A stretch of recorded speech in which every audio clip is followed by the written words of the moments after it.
wassalatu wassalamu ala Rasulillah wa ala Muhammadan abduhu wa rasuluhu la nabiyya ba'dah. Yang saya hormati Bapak Ibu anggota KPU Kota Padang, hadir juga Bapak Sekretaris beserta jajaran. Salawat dan salam kepada Nabi junjungan kita Nabi besar Muhammad SAW. Mudah-mudahan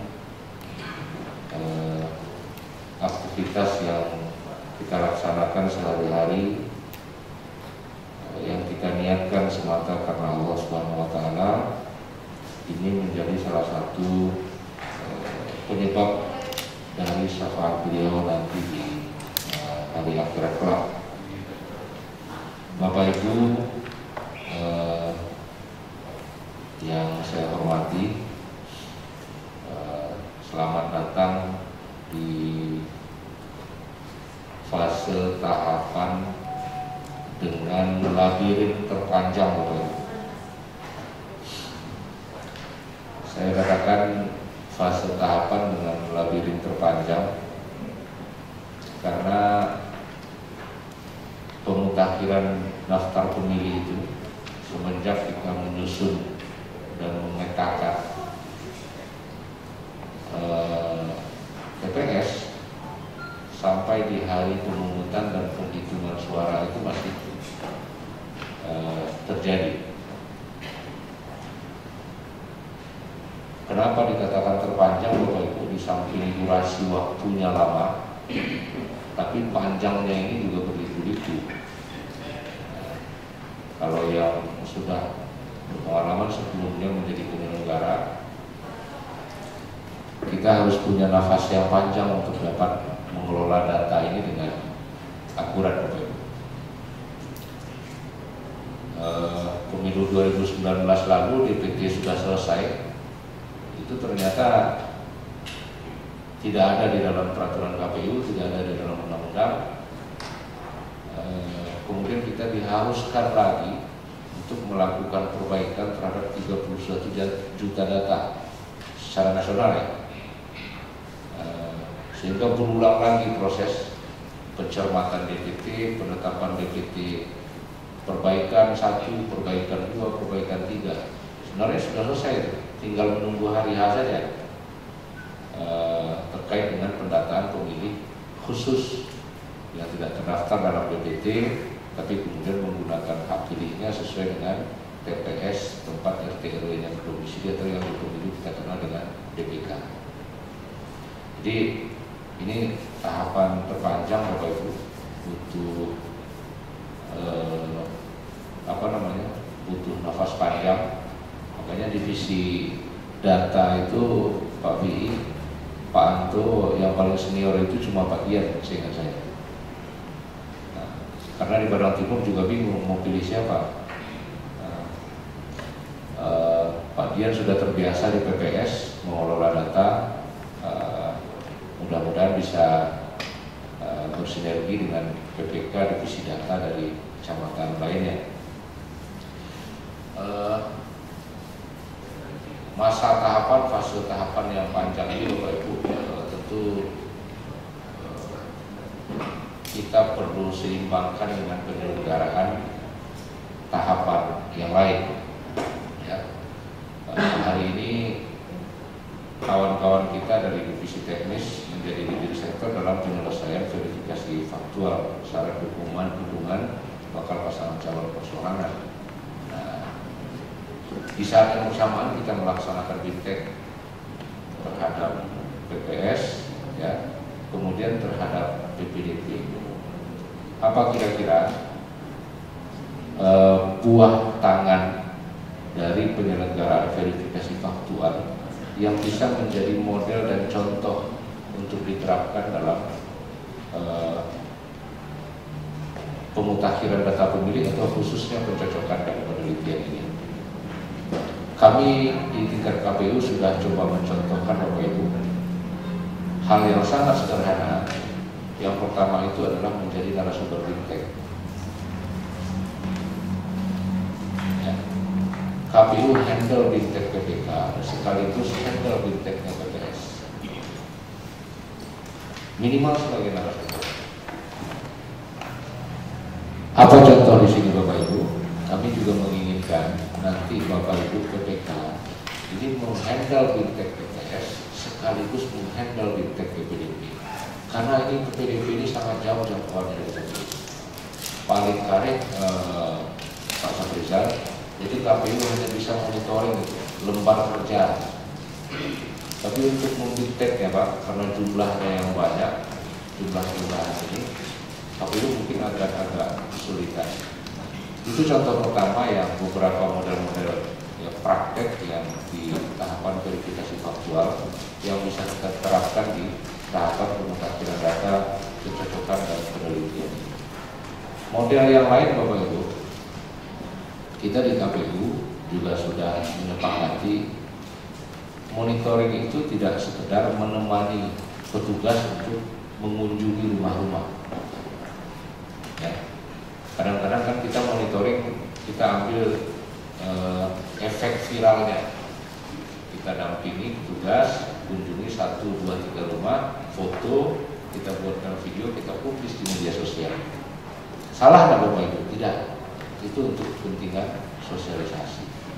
Tapi model dan praktek dalam monitoring kegiatan verifikasi faktual Bapak Ibu ini bisa juga diterapkan sepenuhnya untuk pemutakhiran data pemilih, kecocokan dan penelitian. Apa? Siapapun yang melakukan monitoring melakukan pemeriksaan berkas, ya, pemeriksaan berkas. Kami berlima Bapak Ibu di Korwil masing-masing itu mencermati betul setiap TMS yang dibuat oleh PPS kita dalam verifikasi faktual. Saya tanya itu, kalau di Padang Utara, Padang Barat, Pak Matius tahu betul, ini TMS 1 apa sebabnya, TMS 2 apa sebabnya. Kalau dibikinnya itu di lembar salinan B11 KWK-nya. Satu-satu saya tanya Bapak Ibu, saya tanya kenapa? Tujuannya apa? Tujuannya untuk menjaga penyelenggara kita ini selamat jika mesti berhadapan dengan risiko-risiko hukum di kemudian hari. Nah, jadi Bapak Ibu, ada beberapa praktek yang model yang sudah kita terapkan selama 2 minggu belakangan ini, yang juga perlu kita terapkan di penyelenggaraan tahapan pemutakhiran data pemilih ini. Saya untuk pemutakhiran data pemilih ini, kenapa harus menyampaikan ini? Karena menyadari betul jangkauan KPU untuk sampai ke PPDB ini sangat sulit. Ya. Di samping jauh, jumlahnya banyak. Nah, sampai mana KPU nanti akan coba mendampingi Bapak Ibu di tingkat kecamatan dan di tingkat kelurahan untuk mengawal pekerjaan PPDB, itulah yang nanti akan kita bahas secara mendetil lewat materinya Pak Anto, lewat materinya Bu Tika. Ya. Kalau untuk verifikasi faktual kita hanya mengelola 3 kali 104 kelurahan Bapak Ibu.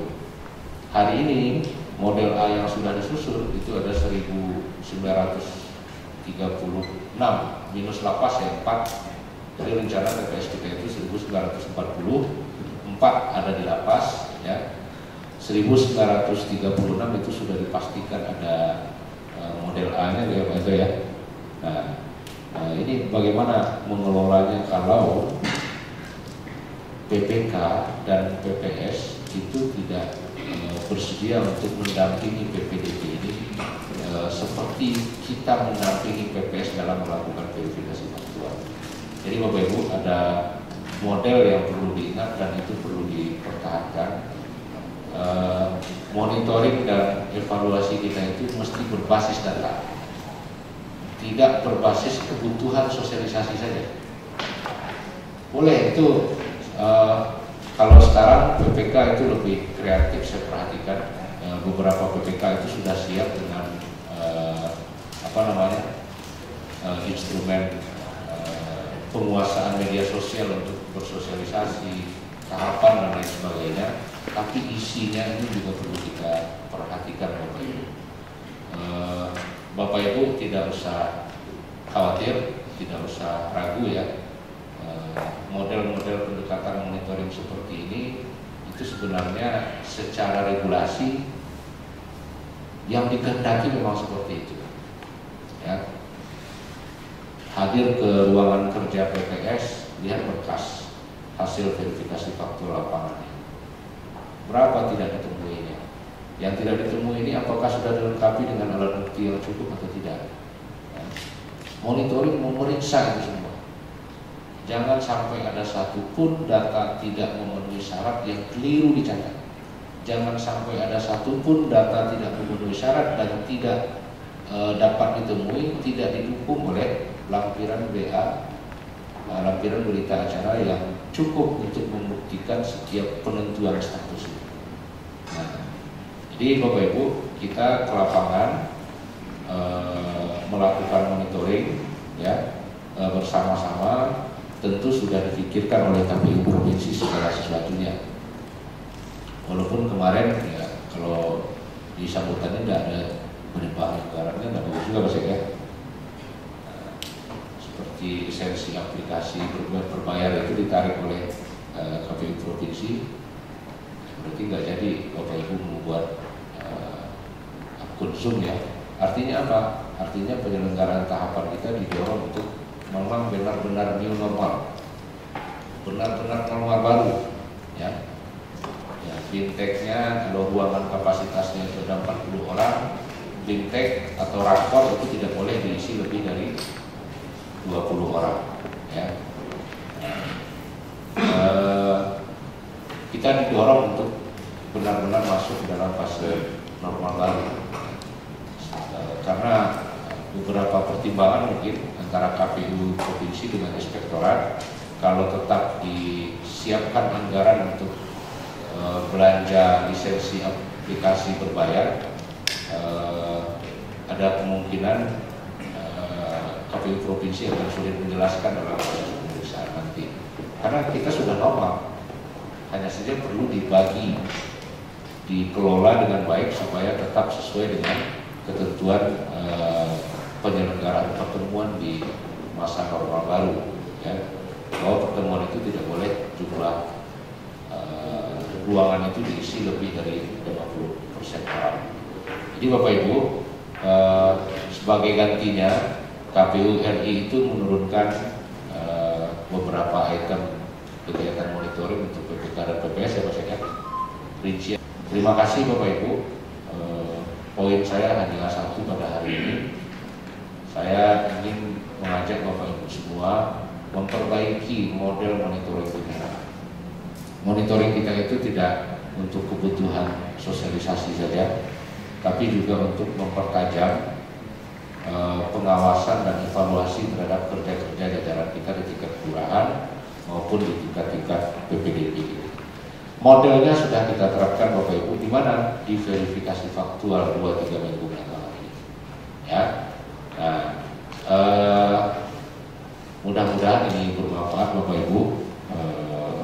Saya pada kesempatan kali ini mengucapkan terima kasih atas kesediaannya untuk hadir dalam sesi Bimtek dengan mengucapkan Bismillahirrahmanirrahim, bimbingan teknis, pencocokan dan penelitian pemutakhiran daftar pemilih di tingkat Kota Padang saya buka secara resmi. Acara selanjutnya, penyampaian materi sesi pertama dengan tema pemutakhiran data dan daftar pemilihan gubernur dan wakil gubernur Sumatera Barat tahun 2020. Dalam hal ini akan disampaikan oleh Bapak Divisi Perencanaan dan Data dan akan dimoderasi oleh Sekretaris KPU Kota Padang. Kepada Bapak Arianto dan Bapak Luki Darmayuni Putra disilakan. Di mana sesi pertama ini bertemakan pemutakhiran data dan daftar pemilih pemilihan gubernur dan wakil gubernur Sumatera Barat tahun 2020. Sesi ini dijadwalkan makan waktu lebih kurang 1/4 jam.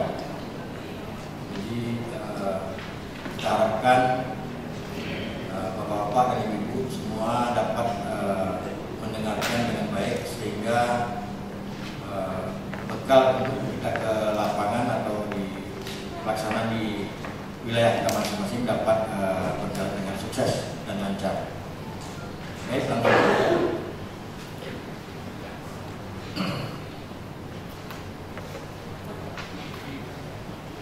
kita beri waktu kepada narasumber kita Bapak Arianto. Pada Pak Arianto dipersilakan. Terima kasih Pak Sek.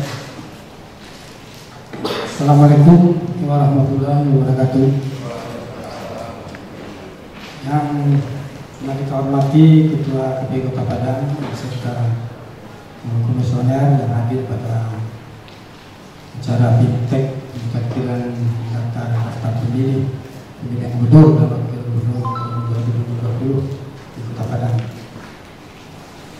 Saya hormati Pak Sek, Sekretaris KPU Kota Padang yang pada hari ini menjadi moderator pada agenda fintech ini.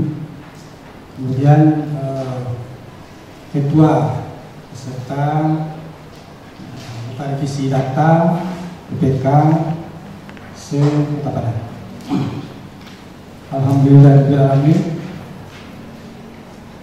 Syukur kita ucapkan kepada Allah SWT pada pagi hari ini kita masih diberi kesehatan dan kesempatan untuk bersilaturahim dalam angka bimbingan teknis pemutakiran data pemilih gubernur dan wakil gubernur Sumatera Barat tahun 2020. Semoga kita selalu diberi kesehatan dalam menjalankan tahapan pilgub 2020. Salawat dan salam kita ucapkan pada Nabi Muhammad SAW dan kata-kata Allahumma shalli ala sayyidina Muhammad wa ala sayyidina Muhammad.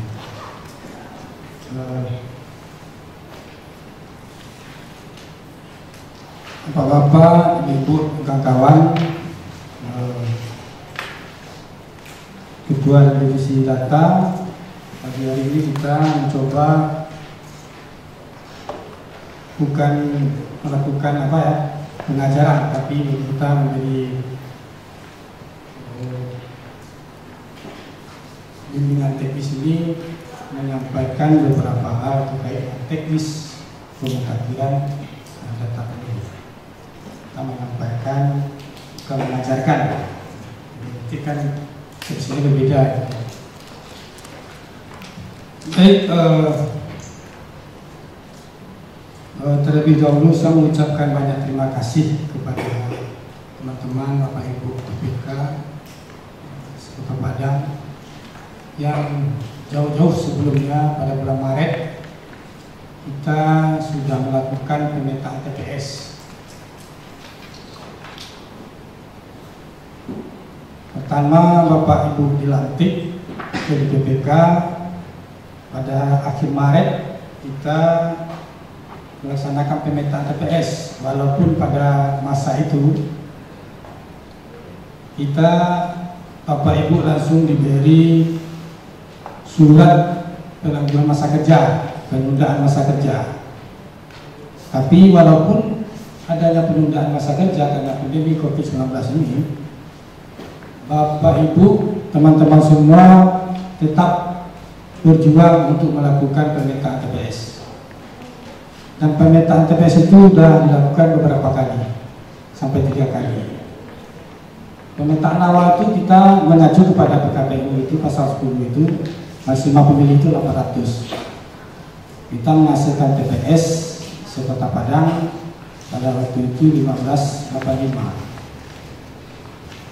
Kemudian dilanjutkan dengan adanya kelanjutan pemilihan gubernur dan wakil gubernur tahap lanjutan di bulan Mei. Kita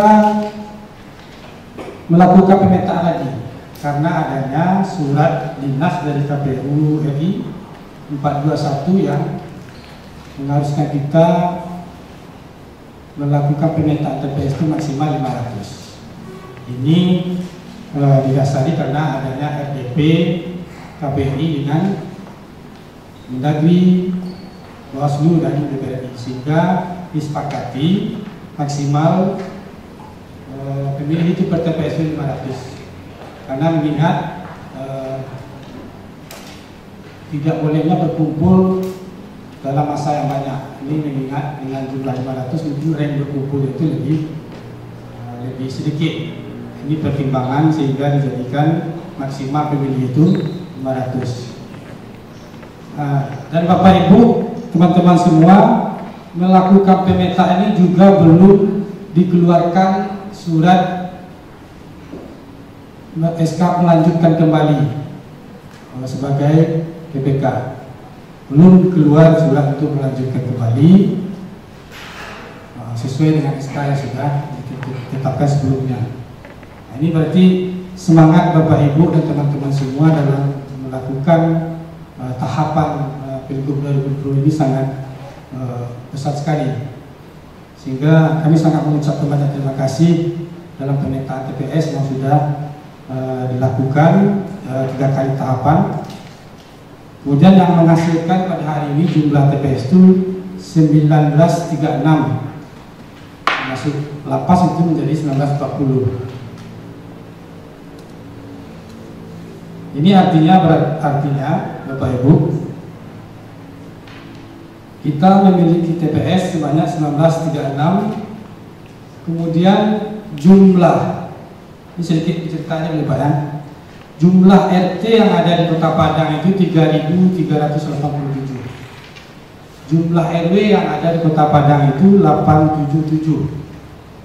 Ini dengan jumlah RT yang 387 ini, TPS kita sebanyak 1936 ini bisa dipetakan pemilih itu dalam satu TPS itu 193 kalau itu satu RT. Jumlah pemilih satu TPS itu kalau satu RT satu TPS 193. Kemudian kalau dijadikan satu RW itu bisa pemilih itu 745. Jadi kalau seandainya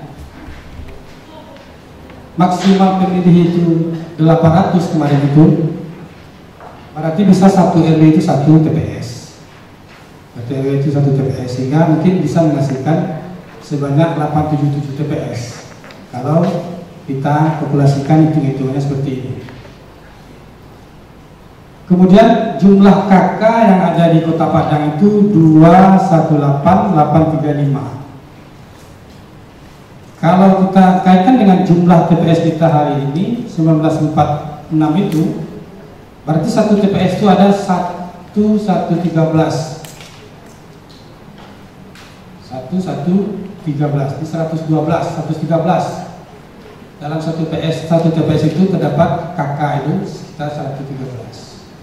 Nah, ini artinya dalam kita melakukan pencocokan penelitian anti data coklit, berarti kita bisa mempercepat waktu untuk coklit.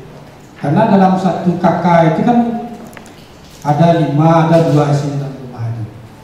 Sementara kita dalam melakukan terpak, itu teman-teman kita bisa melakukan sampai 25 orang yang dijumpai satu hari. Bahkan ada yang 50 orang dijumpai satu hari.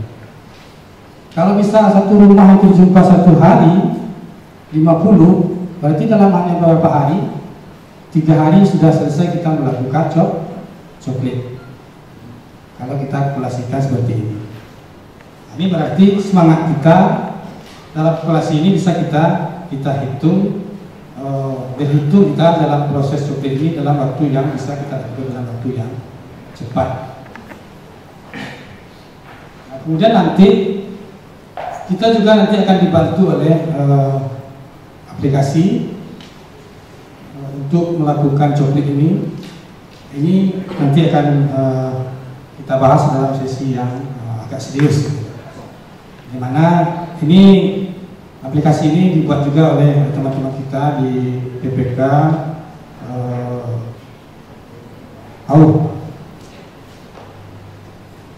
nanti kita teman-teman kita di lapangan PPDP akan dituntun oleh aplikasi, sehingga dia tidak akan menyeberang ke TPS lain.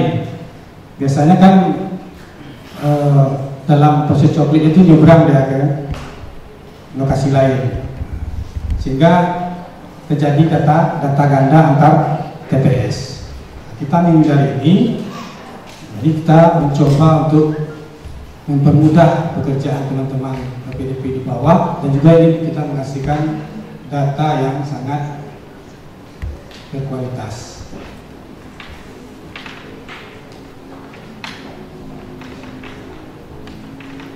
Kemudian dari hasil pemetaan TPS kemarin itu dengan maksimal 500 pemilih itu TPS yang satu RT itu lebih dari satu TPS itu terdapat 18 TPS. Jadi satu RT itu ada 2 TPS atau lebih, itu ada sekitar 18 TPS. Ini berarti menandakan sebanyak 18 TPS ini jumlah penduduknya dalam RT itu sangat banyak.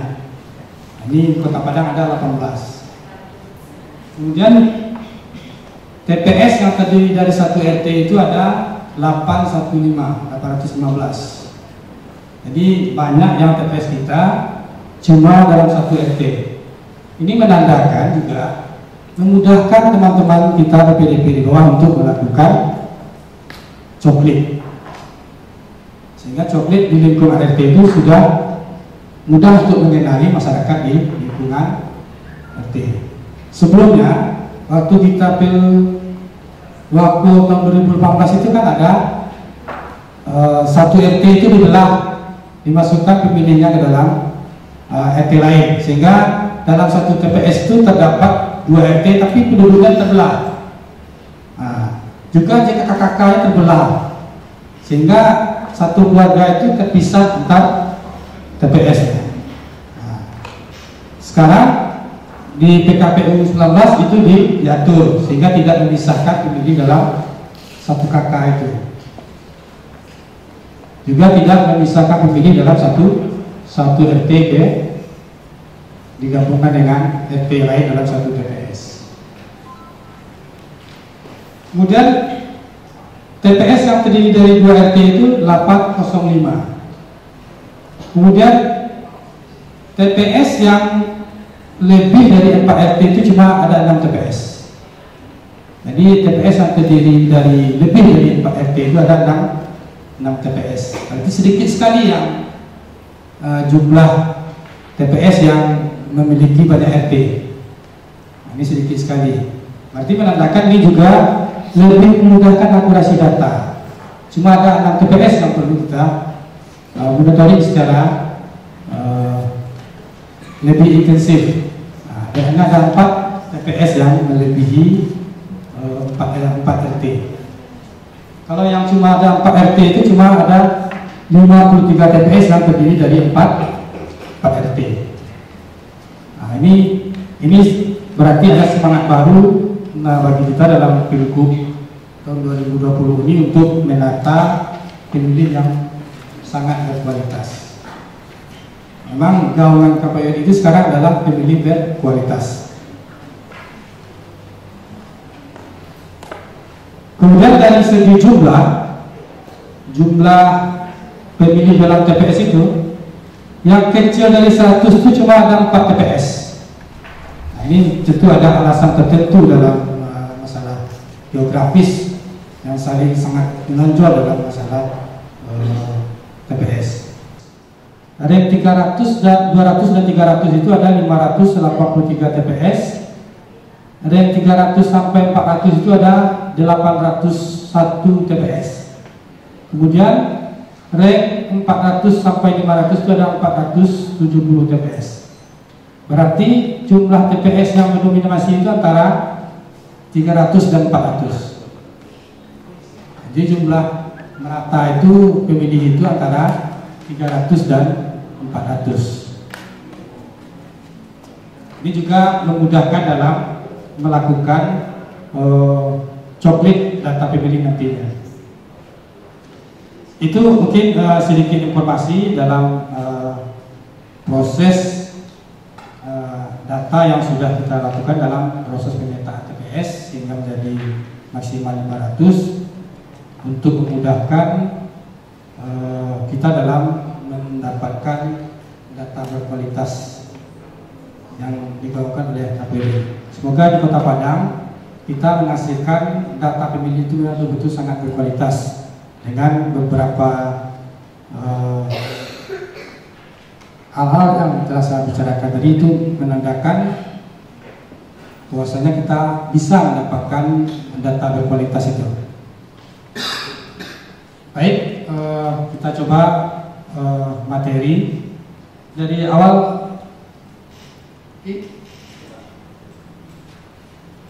Pemutakhiran data pemilih.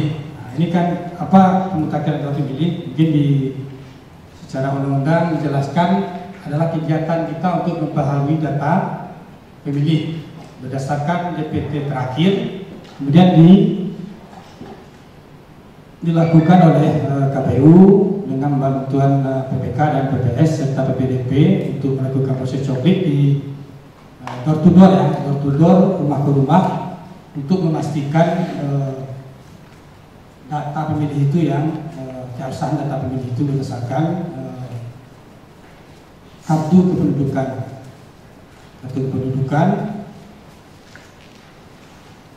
yang mempertimbangkan DP4, data penduduk potensial pemilih. Nah, ini dilakukan pemutakhiran. Di data DPT kita terakhir, yaitu pemilu 2019, itu disinkronkan dengan DP4 yang dikeluarkan oleh Capil Kemendagri itu pada bulan Januari, sekitar Januari atau Desember itu, di Januari. Kemudian kemudian kita pada bulan 19 Juni kemarin itu mendapatkan data pemilih pemula untuk bisa memilih tanggal 9 Desember itu sebanyak 3583. Yang awalnya pemilih kita itu yang dari DP4 yang ada itu, yang sinkronisasi kita itu ada 650.065. Kemudian ditambah pemilih baru yang 9 Juni kemarin diserahkan oleh Capil Kemendagri, Dirjen Pendudukan dan Catatan Sipil kepada KPRI, kemudian diturunkan kepada KPU Kabupaten Kota. Kita mendapat 3583, sehingga pemilih yang akan kita lakukan coklit nanti itu berjumlah 653.648 yang akan kita lakukan pemutakhiran dengan melakukan pencocokan dan penelitian oleh PPDP nantinya. Kemudian pencocokan penelitian, kegiatan yang dilakukan oleh petugas pemutakhiran data pemilih dalam memutakhirkan data pemilih dengan bertemu langsung kepada pemilih atau berkoordinasi dengan Pak RT Pak RW terkait data penduduk yang ada di lingkungan TPS yang bersangkutan. Maka di TPS itu ada 2 RT atau 1 RT. Kalau 1 RT itu sangat mudah sekali melakukan koordinasi dengan Pak RT, sehingga jarang Pak RT yang tidak tahu dengan masyarakatnya. Lanjut nih, pemilih dijelaskan secara undang-undang dari PKPU 19 itu penduduk yang berusia paling rendah 17 tahun atau sudah pernah kawin yang terdaftar dalam pemilih. Yang sudah pernah kawin ini juga dikuatkan oleh PKPU itu orang yang sudah ada akta nikah dan akta perkawinannya. Jika sudah pernah kawin itu Pak Ibu ada akta, misalkan bahas Pak ini nikah aku akan saleh saya.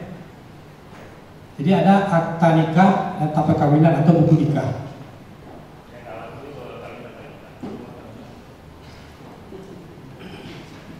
ini jadi juga masalah nanti dalam proses coklit, masalah kawin atau nikah ini antara buku nikah atau yang sudah ada akta perkawinan itu dengan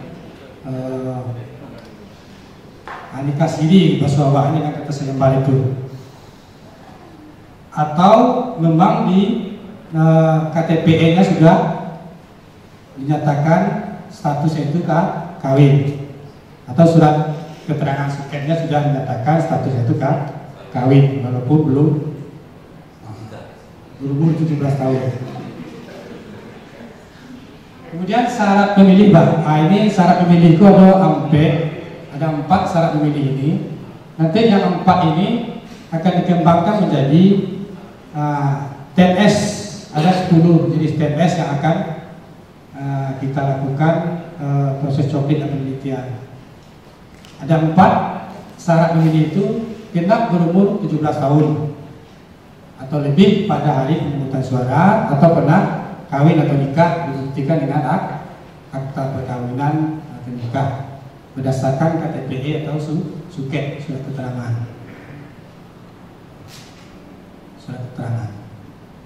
Ini dasar dari yang pemilih tadi, Pak. Dia ada akta perkawinan dan akta nikah. Yang kedua itu tidak sedang dicabut hak pilihnya berdasarkan keputusan pengadilan yang telah berkekuatan tetap. Jadi kok ada orang yang dikewak yang dan cabut hak pilihnya, itu tidak bisa lagi untuk didaftarkan sebagai daftar pemilih. Nah, ini kalau sedang dicabut hak pilihnya akan menjadi TMS nantinya. Syaratnya adalah tidak sedang dicabut. Kalau dicabut ada nanti di lembaran KWK, di bawah itu sudah ada keterangan pemilih yang akan dijadikan TMS itu, nanti kan ada keterangan. Nanti kita lanjutkan. Nanti korelasinya ke sana, syarat pemilih dan korelasinya kepada TMS. Yang ketiga itu berdomisili di daerah pemilihan yang dibuktikan dengan kartu KTPE, kartu tanda penduduk elektronik. Ini juga ada nanti dikembangkan TMS menjadi 3 TMS nanti, Pak. Pindah domisili, bukan penduduk dan tidak dikenal. Pindah domisili, tidak dikenal dan bukan penduduk setempat. Nah, di TMS 4 nanti 5 dan 10. Nah, TMS 4, 5 dan 10. Ini di berpilihan yang dibuktikan dengan kartu KTP ini dikembangkan jadi 3 TMS ini. TMS yang 4, 5 dan 10. Kenapa demikian? Karena secara kependudukan untuk dapat terdaftar sebagai daftar pemilih itu adalah secara administrasi. Perlu dibuktikan secara administrasi. Nomor 3 ini kan membuktikan secara administrasi. 3 administrasi yang harus kita dapati untuk membuktikan yang bersangkutan itu dapat didaftarkan sebagai pemilih. Yang pertama itu KTPE, yang kedua itu suket, yang ketiga KK. Jadi ada 3. Di KK masuk ke dalam bagaimana kita membuktikan secara administrasi yang bersangkutan itu memang berada di wilayah tempat lokasi TPS dalam proses pemungutan suara itu, atau di lingkungan RT RW yang bersangkutan, atau di kelurahan. Buktikan dengan kartu KTP. Pindah domisili. Ketika kita melakukan coklit, nah ini teknis yang proses yang akan kita lalui coklit itu kan cuma bagaimana di lapangan itu kita betul-betul mendapatkan data itu yang betul-betul sahih. Sahih itu secara administrasi. Nah, ini perlu kita wanti-wanti nanti kepada petugas untuk melakukan proses coklit ini. Dan beko secara administrasi yang bersangkutan memang ada, tapi tidak sobok orang. Nah, ini yang banyak kasus yang akan terjadi itu kan seperti itu, Pak. Nah, orang yang penduduk di Kota Padang ini kan mobilitasnya sangat tinggi. Pindah siku, pindah sana, pindah siku. Dari Kranji pindah ke Nagalo, Nagalo pindah ke Tetangga, dari Tetangga pindah ke Pauh, pindah ke Bumi itu kan. Jadi mobilitasnya sangat tinggi. Atau orang yang di Kota Padang yang memiliki beberapa rumah. Sejak tsunami kan banyak orang pindah ke arah Belimbing, ke arah Kota Tengah, ke arah Pauh. Itu orang Padang Utara, orang Nagalo banyak pindah ke Bang. Sementara administrasi kan masih di lokasi di bawah, masih di Padang Utara, masih Nagalo. Sementara fisiknya sudah pindah ke lokasi lain. Nah, ini perlu kita cermati yang seperti ini yang akan banyak kita temui. Maksudnya begini, pindah domisili tidak dikenal, bukan penduduk setempat. Nah, ini yang sangat meragukan sekali kita dalam coklit. Nah, ini empat ini yang akan menjadi sering kita temui di lapangan oleh teman-teman PDP dalam coklit. Ini perlu ditegaskan pada teman-teman PDP nanti waktu coklit itu. Kalau dia pindah domisili itu betul-betul secara administrasi itu beliau sudah pindah. Secara administrasi itu beliau sudah pindah. Misalnya bertamu Jawa cari yang lama itu tak bersobok, tapi secara administrasi masih ada. Ini tidak bisa kita kategorikan dia pindah domisili, Pak. Tetapi batamu jurangnya memang administrasinya itu telah dipindahkan ke daerah lain. Atau tamui beliau memang dia lah pindah KDP-nya kan, misalnya dari Nagalo, buat coklit di Nagalo. Tapi ini lah rumah di Kota Tengah. Administrasinya lah dipindahkan ke Kota Tengah. Itulah awak yang sampai ada. Tapi kalau tidak bertamu juga, administrasinya masih di lokasi itu kan tidak bisa pastikan orang ini kemana pindah. Tapi secara administrasi masih belum bisa kita kategorikan pindah domisili. Nah, ini nanti akan kita temui data-data yang seperti ini. Tentu itu rendah partisipasi sebab nak banyak seorang nak jalan kan. Tapi kita tidak bisa menghilangkan hak pilih seseorang berdasarkan data administrasinya ada.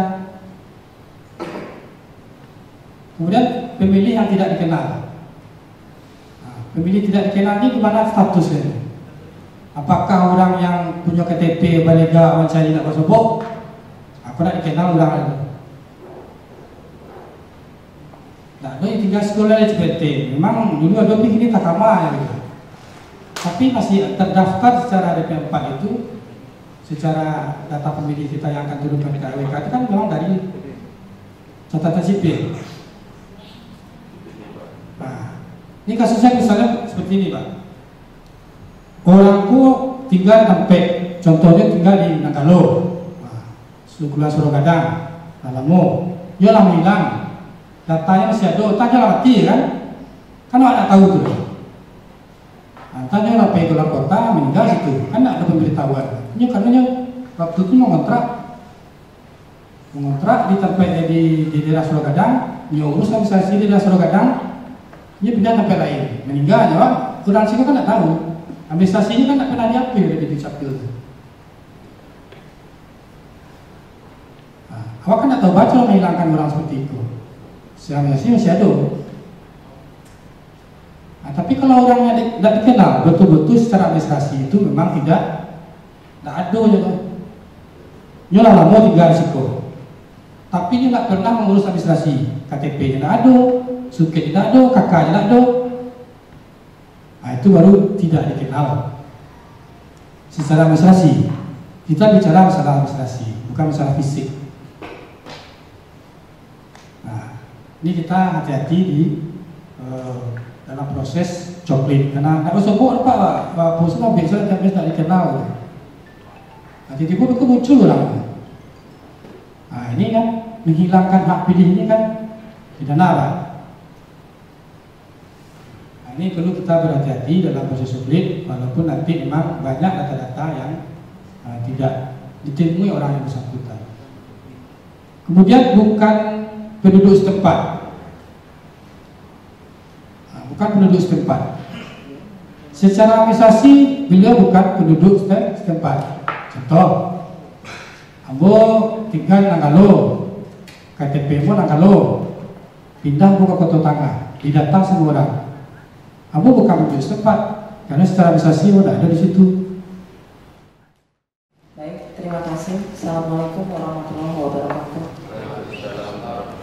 Bismillahirrahmanirrahim. Alhamdulillah kita sampai kepada tahapan yang luar biasa beririsannya, luar biasa mengejar fokus Bapak Ibu untuk menyelesaikan, tidak hanya untuk mencapai tujuan, tapi bagaimana ini juga dapat dipertanggungjawabkan. Alhamdulillah, puji syukur kehadirat Allah Subhanahu wa Ta'ala. Tak lupa berserta salawat beserta salam kepada Nabi Muhammad SAW. Yang saya hormati rekan-rekan komisioner KPU Kota Padang, Bapak Ibu Ketua beserta anggota Divisi Data PPK Sekota Padang, dan Bapak Ibu Sekretaris serta jajarannya, dan staf sekretariat yang ikut memfasilitasi dan monitoring jalannya BIMTEK yang akan kita lakukan sehari penuh ini ya, dalam sehari penuh.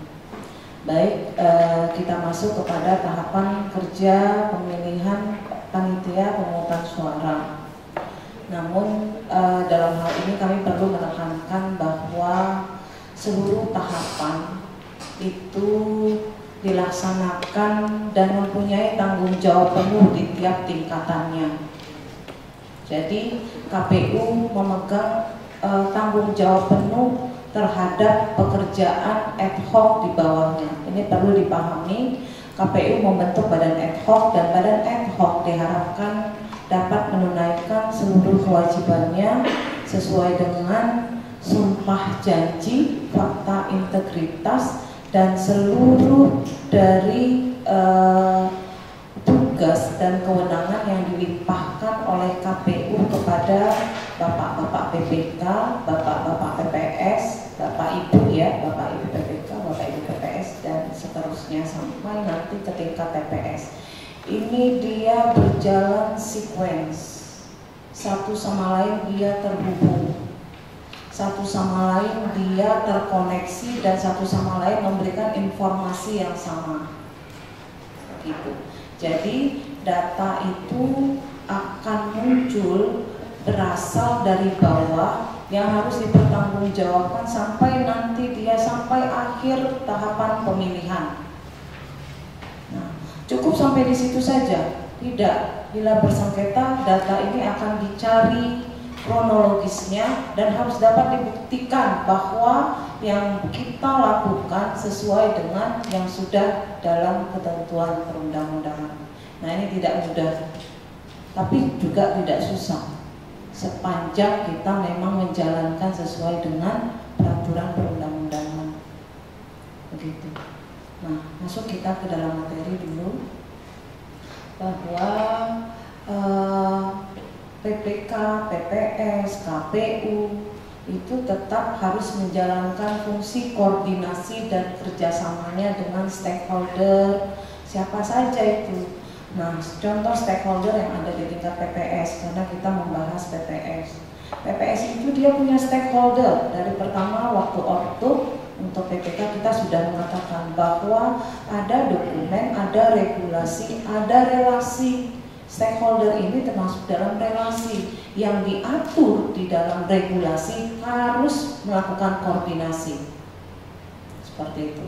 Nah, PPS harus berkoordinasi dan bekerja sama dengan KPU, terutama di tingkatan KPU kota. Terus juga PPK, lalu siapa lagi? Pelaksana teknis, PPDP, Lalu siapa lagi? Perangkat kelurahan, RT, RW, sebutan lainnya. Kalau yang di ada nagari, ada segala macam, ada Pak Joro. Nah, ada lagi panwaslu kelurahan, ada lagi tim kampanye, ada lagi partai politik. Ini bagian dari stakeholder yang komunikasinya harus terjalin merata. Gitu. Loh, kami bisa menjalin komunikasi dengan partai politik. Ini stakeholder, Bapak Ibu. Stakeholder kita yang diatur keberadaannya di dalam regulasi. Jadi tetap membangun komunikasi bahwa semangatnya KPU itu dalam menjalankan peraturan KPU itu ada ajas transparansi, tapi tidak bisa mengabaikan ajas profesional. Transparansi kita dalam ajas transparansi terbuka, akuntabel, data kita itu dapat dicek, data kita itu dapat diuji, seperti itu. Nah, tapi bagaimana untuk dikatakan di akuntabel, tentu kita butuh tindakan yang profesional, seperti itu contohnya. Next. Nah, ini gambaran kecilnya. Kita bisa melihat di sini ya. Bagaimana itu PPDP, bagaimana ini membangun satu kesatuan dari regulasi yang harus dijalani. Nah, ini dia desain menjalankan tugasnya PPS harus berkoordinasi dengan dan bekerja sama dengan baik. Dengan siapa saja dia dengan baik itu.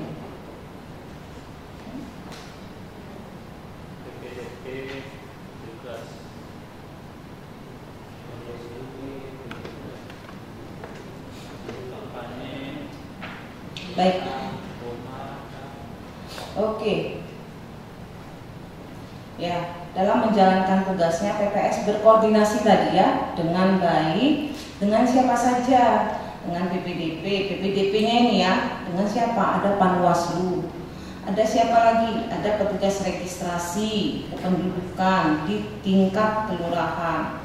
Nah, inilah yang harus dijalankan fungsi oleh PPS. Koordinasi dengan PPDP tidak bisa diabaikan. Koordinasi dengan tingkat kelurahan juga salah satu hal yang penting. Tim kampanye, tokoh masyarakat. Nah, ini hadir semua ini di tingkat kelurahan. Ada PPK Korwilnya, ada siapa lagi dia? Ada Panwaslu PPL-nya. Ini salah satu rangkaian yang harus bersinergi, tidak bisa diabaikan satu sama lainnya. Bila ada apa-apa, lalu siapa yang mau kita ajak sebagai menyelesaikan persoalan di tingkat kelurahan. Nah, untuk ini dalam hal perekrutan PPDP kita sudah harus mempertanyakan kesiapan PPDP untuk melakukan segala ketentuan yang ada di lapangan seperti itu. Oke, next. Ya. Nah, ini dia. PPS memiliki fungsi ya. PPS memiliki fungsi. Fungsinya untuk apa? Ada dua alasan mengapa PPS menjadi pihak yang sangat penting dalam pemutakhiran data dan penyusunan daftar pemilih. Ini diatur di dalam PKPU 13 2017. Kalau tidak salah saya di pasal huruf C, bahwa PPS memiliki kewenangan yang sangat besar dalam proses data pemilih. Tugasnya itu di waktu seleksi tertulis wawancara kita berulang-ulang mengatakan sudah tahu tugas dan fungsi PPS, sudah apa contohnya, salah satunya daftar pemilih. Nah, ini dalam proses ini dia mempunyai kewenangan yang sangat besar. PPS mempunyai kewenangan yang sangat besar untuk menyusun, menginput, memperbaiki daftar pemilih dan mengumumkan daftar pemilih kepada masyarakat. PPS itu hakim di lapangan, Pak. Menentukan kita itu masuk dalam daftar pemilih atau tidak, hakimnya dia.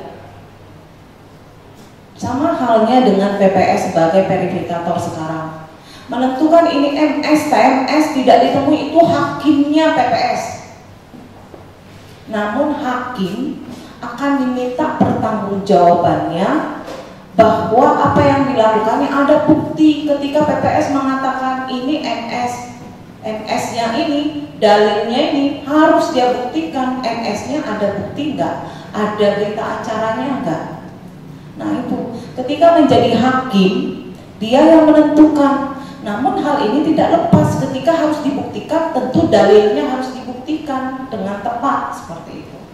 Nah, jadi dia mempunyai kewenangan dan tugas yang sangat besar dalam menginput dan memperbaiki data pemilih, menghapus, mengkoreksi, memperbaiki, lalu menginput kembali, mengumumkan lagi. Nah, ini menjadi satu kesatuan tugas, fungsi, kewenangan PPS. Ini bukan kita yang bilang, undang-undang yang mengatur demikian. Lalu PPS menjadi ujung tombak kedua bagi KPU setelah PPDB yang langsung berhubungan dengan pemilih. Oleh sebab itu PPS memiliki pengetahuan dan kedekatan dengan warga pemilih. Itu sebabnya di dalam persyaratan menjadi PPDB salah satunya adalah mengetahui wilayah kerjanya. Nah, mengetahui wilayah kerjanya. Bolehkah PPS kelurahan yang A mengerjakan kelurahan yang B? Jelas tidak boleh, karena dia berada di wilayah kerjanya masing-masing. Berapa RT, berapa RW, itu menjadi pertanyaan mendasar ketika kami melakukan screening terhadap calon PPS ataupun calon PPK seperti itu. Nah, pengetahuan terhadap kewilayahan ini penting untuk nanti PPS ikut mendampingi, memonitoring seluruh kegiatan yang dilakukan oleh PPDB.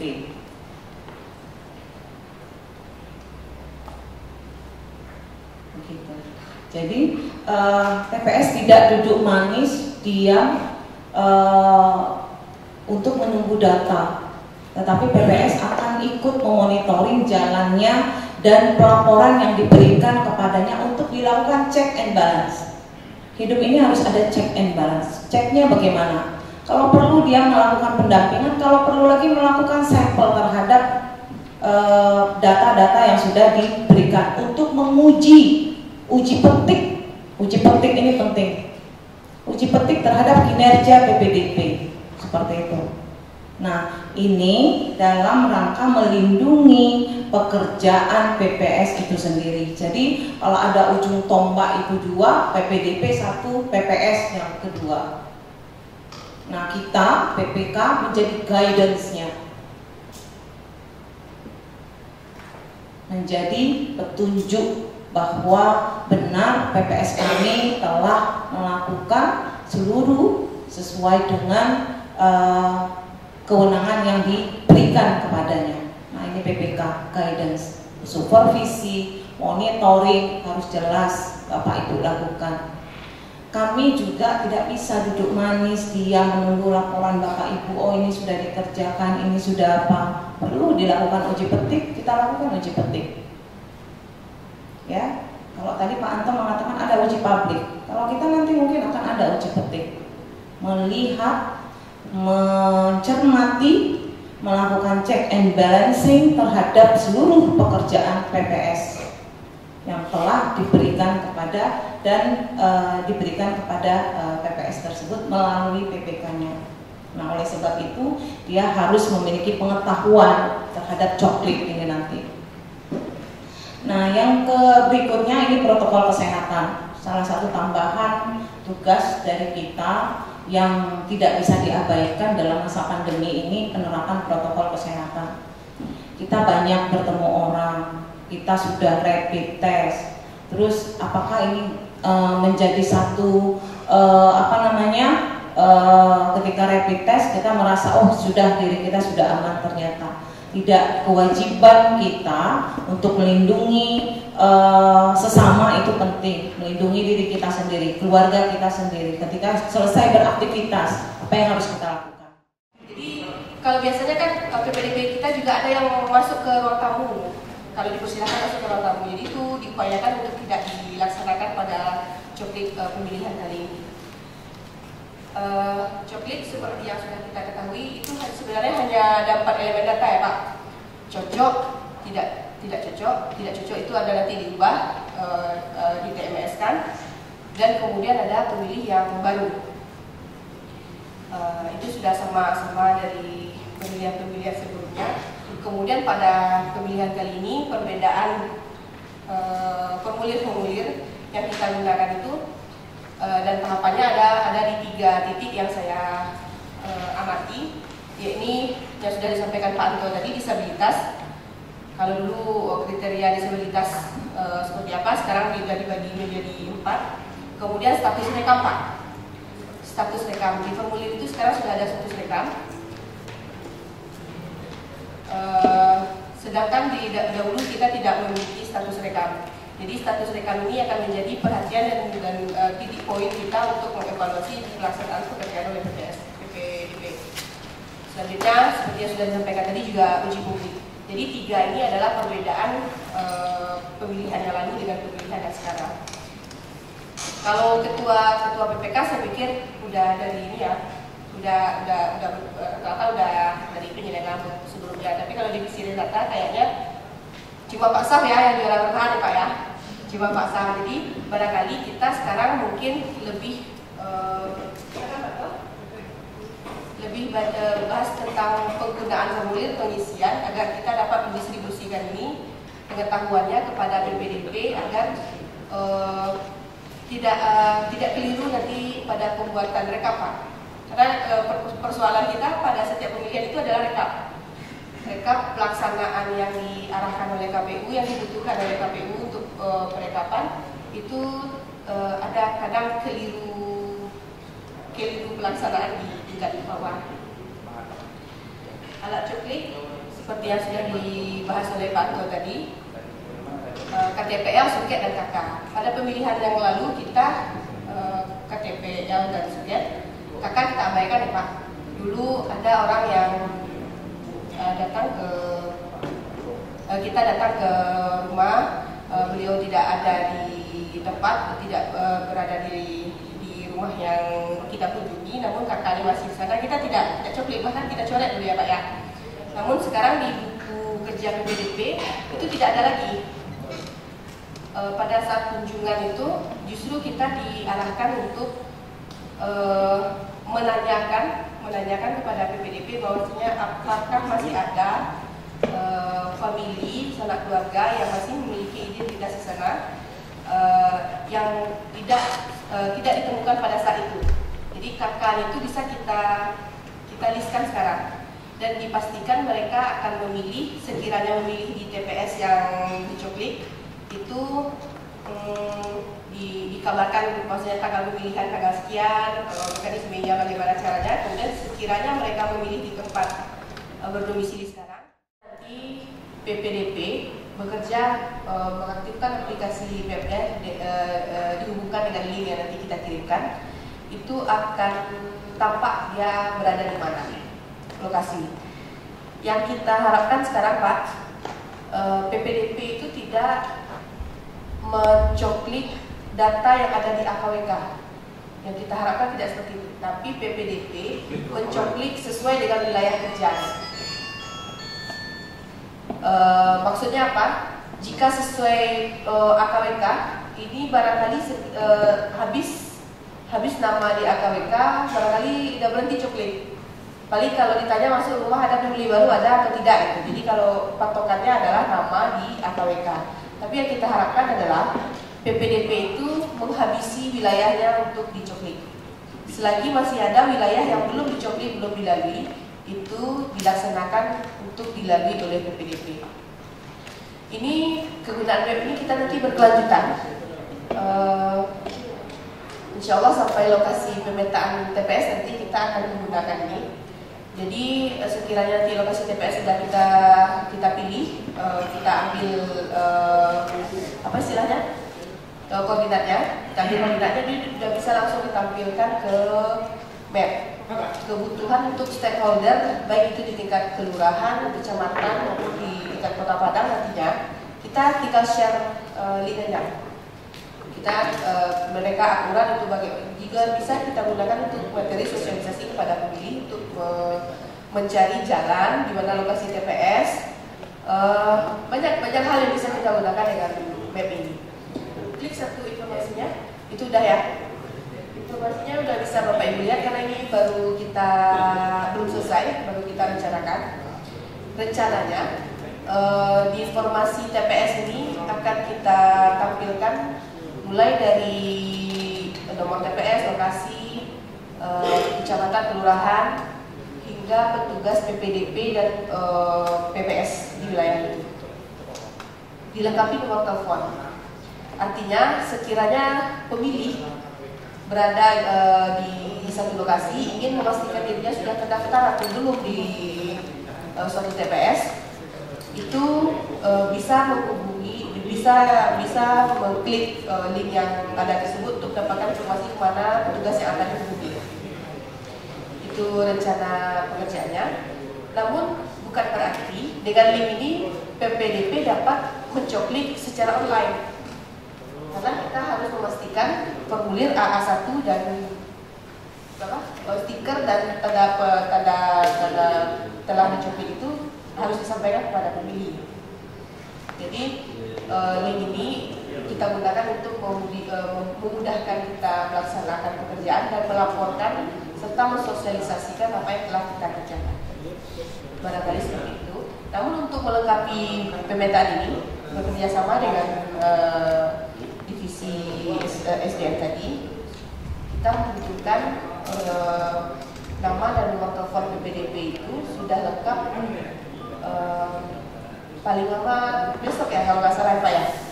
Jadi PPS perlu menyediakan semua lembar formulir yang dibutuhkan oleh PPDP pada saat turun lapangan nanti. Karena satu buku kerja itu tidak cukup untuk PPDP yang mencoklik lebih dari satu RT. Di slide terakhir itu barangkali Pak Anto tadi ada catatan-catatan coklik yang perlu barangkali Bapak Ibu tekankan kepada PPDP maupun PPS. Catatan-catatan coklik.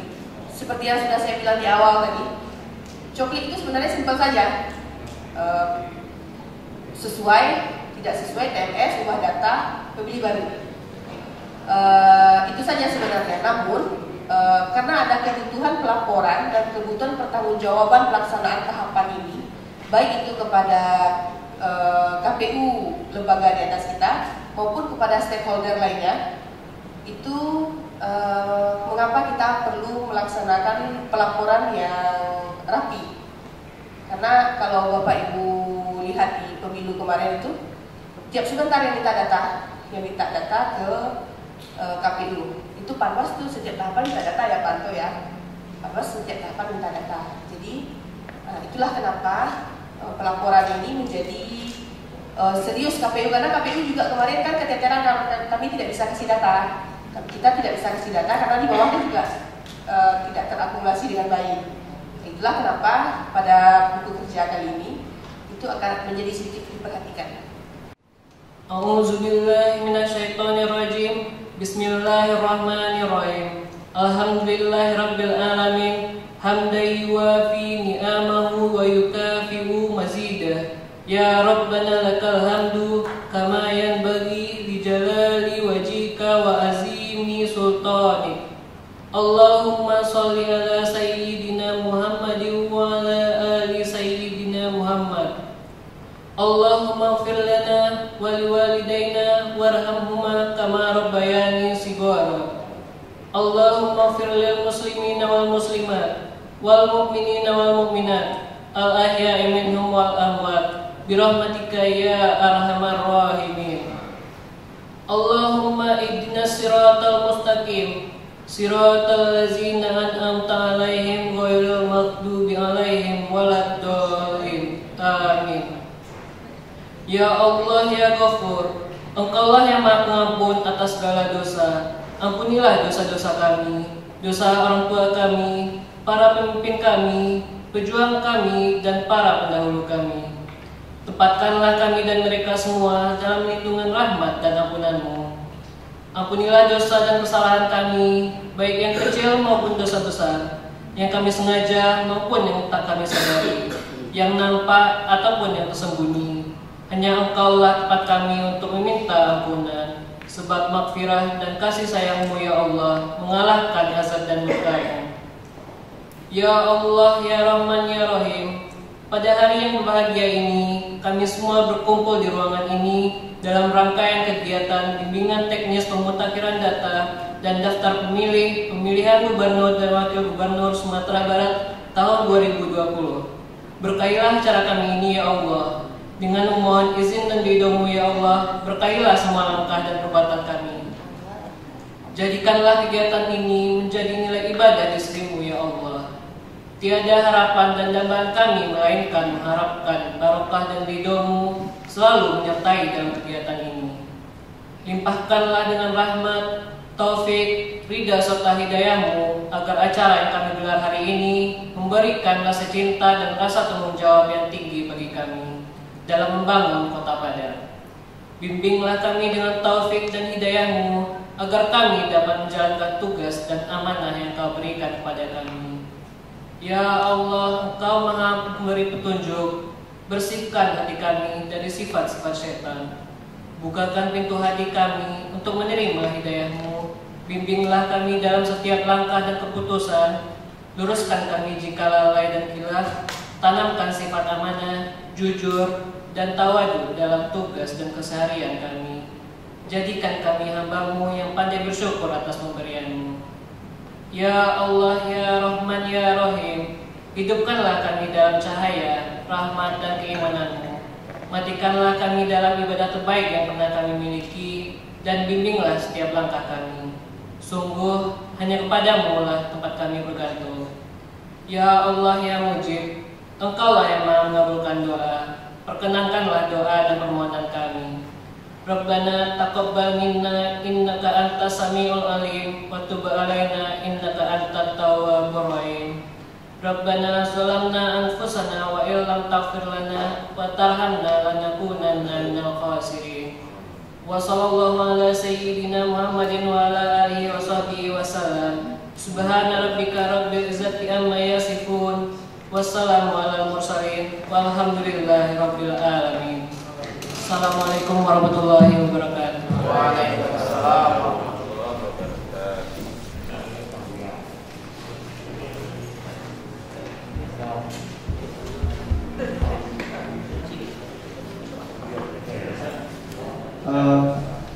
Baiklah Bapak Ibu, dengan berakhirnya pembacaan doa tadi, maka sekaligus menutup rangkaian kegiatan kita pada hari ini. Kami selaku panitia penyelenggara mohon maaf apabila ada salah kata yang kurang berkenan. Dan kami akhiri dengan wassalamualaikum warahmatullahi wabarakatuh.